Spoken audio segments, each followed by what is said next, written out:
Good morning. I'm Ken Secor, the Director of the Albany County Veterans Services Bureau. Welcome to our monthly Honor of Veterans ceremony. For the month of May, we have the pleasure of honoring John J Cross, who served in the U.S. Army. Before we start the program, I'd like to thank this local host for hosting this. Thank you very much. Today, we lift our voices to express our gratitude to John and our military for their dedication to America's ideals of freedom and liberty. We ask God to show us ways in our communities and churches to think and love God and His fellow heroes. Keep them and protect them now in your care and comfort their families.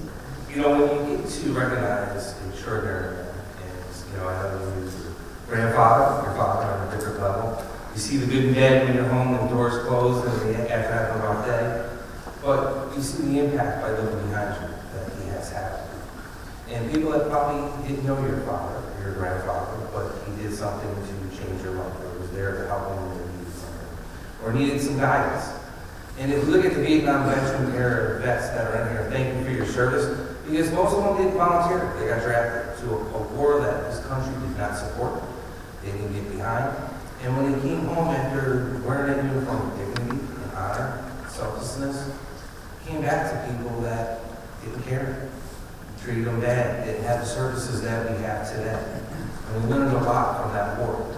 And you look at your father, serving from 1966 to 1968, a little over 2 years in Vietnam, infantry, getting wounded, Purple Heart, National Defense, sharpshooter.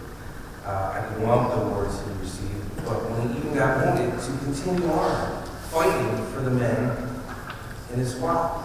It is so important to say thank you, and in a special way to say thank you to those who served during the Vietnam War. It wasn't always a hero's welcome that greeted them upon their arrival home. And it's never too late to say welcome home.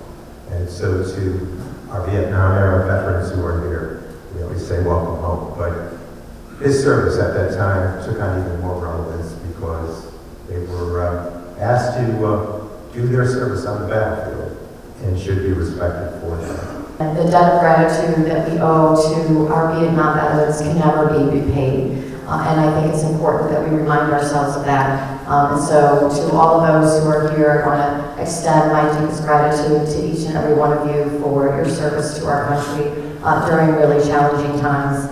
I was blessed with my second child, Christine. My wife said to me, okay, baptizing time is coming up. You have to find somebody to be your godfather. I says, okay. And she says, she gave me a list. And he has to be trustworthy. He has to be honest. He has to be loyal. I said, wait a minute. I said, I come to South End of Albany.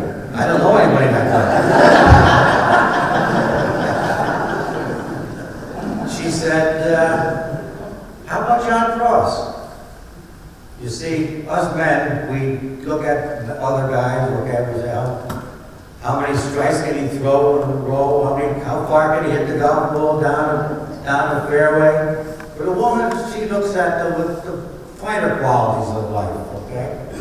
And yes, John became my daughter Christine's godfather.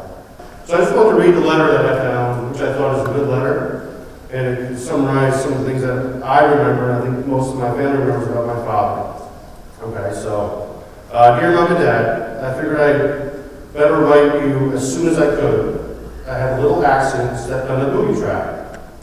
Right now, I'm in the 93rd Evac Center in Longview. I apologize if I messed that name up, if I can't read writing. My right heel is a little cut up. I have no idea how long I'll be in the hospital. It happened about 3 o'clock yesterday. Within 10 minutes, a helicopter had me in the base camp's hospital. From there, they flew me up to Wombe. Except for a sore right heel, I am all right, so don't worry. The room I'm in has a TV, and it has air conditioning. So I'm getting a little sleepy, so I guess I'll cut this short. Remember what I said, don't worry, I'll be all right.